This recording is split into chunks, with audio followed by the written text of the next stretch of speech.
So the Samsung Galaxy A37 is one of those phones that Samsung has just released. And they are very good phones for the most part. They're available all over the place. And you might be wondering exactly how to go through and use this particular device. Now, I will tell you on the outside, it's a very good device. It actually is built very well for an A phone. But I would still recommend putting a screen protector on your phone and a case. So before you start actually using it, I'd recommend pretty much doing that. Now, the way this phone is set up is on the front you have your screen, you have your front-facing camera. On the left side, you don't really have that much. You don't have any buttons or anything like that. You just have your standard type of layout. On the bottom, you have your charging port, as well as a SIM card tray eject tool, which we'll get into in a second, a speaker grill, your microphones.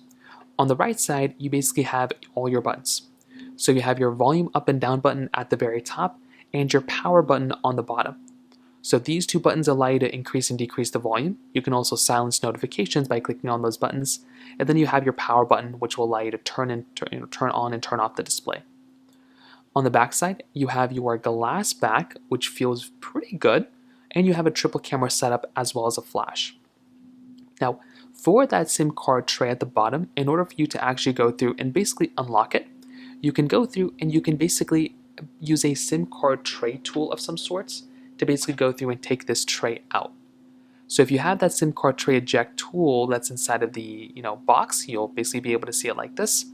You can basically just go through, insert this particular tool inside of this hole right over here, click it in, and then you can go through and pull this particular tray out like this, and then you'll be able to put in your SIM card tray right inside of here. There's no micro SD card, but you have your SIM card tray right here, and then you can go ahead and slide this thing in just like this, and then you can go ahead and use your SIM card. So it's pretty easy. Now, for the actual phone itself, when you want to power it on, like I said, there's a couple different ways. You can use this power button on the side to power it on, or you can double tap onto the display. So you can double tap on the display to turn it on. Now I've already gone through the setup process. On your main screen, you have a few different things. At the top, you have your status bar. This will show you your cell signal, as well as your, kind of your Wi-Fi, your battery life. In the top center, you have your time, and you have some quick toggles at the bottom. Stock, you have phone calls, and you have camera. Now you'll also see your notifications come up at the center too, so if you get any calls or missed calls or anything like that, all that will show up right here. If you ever want to edit your home screen, you can hold down on your home screen like this, and you can actually edit up your home screen. So you can edit up your toggles here, you can edit up, you can add a widget at the top. You can also go through and add the time here. You can increase or decrease like the width of the time. You can change the way it looks. There's a lot of cool little things you can do here. So I'd recommend you to just kind of go through, have a little fun with it. It's a very, very fun, cool process. And I recommend you to kind of give it a try because it is actually a really cool part of owning, a Samsung Galaxy A phone or Samsung Galaxy phone. Whenever you're ready, you can click done at the very top and your changes will then be saved. From there, you can swipe up and then you'll come into your home screen. So before you were on your lock screen, now you are on your home screen. So in your home screen, it'll basically show you all the different applications and widgets that you have. This is all able to be customized as well. So you can go through and move some widgets around if you want to. You can totally remove widgets if you want by holding them down and clicking on the remove button. You can search for things on your Google tab. You have different applications and stuff built in, inside as well. You can have different pages, so you can move an application if you want to a completely different page, and you can make different pages, or you can move them back. It's completely up to you. So it's really up to you whichever way you actually want to kind of set this up. At the bottom, you have your dock. So your dock will always stay consistent no matter what page you're on, except if you're on the last page. But it's a really cool little process. And then at the very bottom, you have your navigation bar. So you have a back button, which will allow you to go back inside of applications, your home button, and then your recents panel. So for example, if you want to open up an application like the Google Play Store, this is the application where you can download all your applications basically from. If you want to go back home, you can tap on the home button and that will take you back home. If you go inside of a particular page, like on Instagram for example, and you want to go back to the previous page, you can go back and click this back button right here and it will take you into the previous back page that you were just in. If you click it too many times, it will close the application, so kind of keep that in mind. Within the Recents button right here, this will allow you to see all the applications that you've recently opened. So Google Messages will be your texting app, if you want to go back into your Google Play Store, you can jump right over into here, so on and so forth. The Recents tab also has a really cool feature which allows you to do split screen multitasking. So if you want to split screen multitask inside of your Galaxy A37, all you're going to have to do here is tap onto the three lines at the very bottom right over here. You'll see all the different applications you'll have. So find the application that you want to split screen, let's say Google Chrome. You can tap at the very top button right here, this little button right here, and there'll be an option for open and split screen view. Tap on that, and then it will allow you to select an application that is also available to be split screen. So let's say you want to choose Facebook, you can go ahead and choose Facebook, and then you can actually have two different applications side by side. So you can have the split screen, app at the top and then at the bottom, and that's something that's really cool. And then from here, if you want to close out of it, you can just swipe out of it this way and it'll basically reset. So that's something that's really, really cool. If you ever want to see all the applications inside your Samsung Galaxy A37, you can swipe up from the top and you will see all the applications. This is the application library. So all the games and applications and everything that you've downloaded on your device will be housed inside of that particular platform.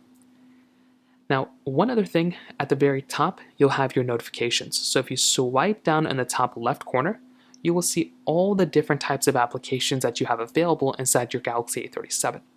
So you can close out of an app notification if you want to, or you can tap on it if you actually want to open it up.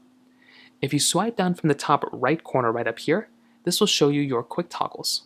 So if you want to increase or decrease the brightness, increase or decrease the sound, any of those things, you'll basically have that entire capability right there, which is another really cool thing that you have the option of basically having here. So I, for one, I'm a massive fan of that as well. Now, if you want to screenshot on your Samsung Galaxy A37, this is also another very easy process. So on the side of your Galaxy A37, you have a few different buttons. You have your power button right over here, and you have your volume down button. If you want to screenshot, all you're going to have to do is tap on both the power button and the volume down button at the exact same time, and that will go ahead and take a screenshot on your Galaxy A37. I'll go and demonstrate it one more time. The power button right here and the volume down button. You want to tap on both of those buttons at the exact same time. You don't want to hold them down, just tap on them, and that will go through and that will basically allow you to go and take a screenshot. That is something that is very cool, and if you want to see that screenshot, you can open up your gallery application right over here, and you will see those screenshots that you've just taken. If you want to screen record on your Samsung Galaxy A37, this is also a very basic process as well. So in order to screen record, what you're going to want to do is you want to swipe down from the top right corner. So from the top right corner, you want to swipe down just like this. And what you're going to want to do here is you want to go ahead and basically swipe down one more time onto this particular panel. When you do that, you're going to see a lot of different panels, buttons basically kind of come up, but you want to keep your eye out for the screen recorder toggle, which is right over here. If you go ahead and tap onto that screen recording toggle, this whole page is basically going to go ahead and open up. So what you're going to be able to do here is you're going to be able to basically choose whether you want to record your entire screen or you want to record a partial screen. If you want to record your audio, you can choose whatever you want to do to start recording, and then you can choose start recording. And then it will count down from basically 3, and then it will start recording your screen. Now from here you can see I have a little screen recording little thing at the very top left right here. I also have this button panel right here. So I can click on the stop recording button right here. If I want to stop it, I can also pause it, and that recording will also be saved right inside of my gallery application, and then I can share this out if I want to. Now finally, the last thing I want to show you all is basically your settings application. So hop inside of your settings application right over here in your app library. The settings app houses a bunch of information. Your Wi-Fi connections, Bluetooth connections, display settings, safety and emergency, Google account, so many different things. One area I want you all to be kind of in tune with is basically the software update panel. So if you can tap on software update, I'd recommend going through and just checking for updates occasionally. And if there is an update available, I'd probably recommend for you to go through and just click on restart now and basically update your phone whenever you get the chance. I'm doing it now. I'd recommend for you all to do it too. This is a really good practice in order for you to just continue to kind of keep your phone as healthy as possible. So in terms of that, that is basically how you use your Samsung Galaxy A37. If you have any other thoughts or questions, please let me know in the comment section below. Hit the like button, that'll mean so much, but definitely hit that subscribe button. More importantly than everything else, I love every single one of you guys. Hopefully I'll catch you guys in the next video. Peace out till then.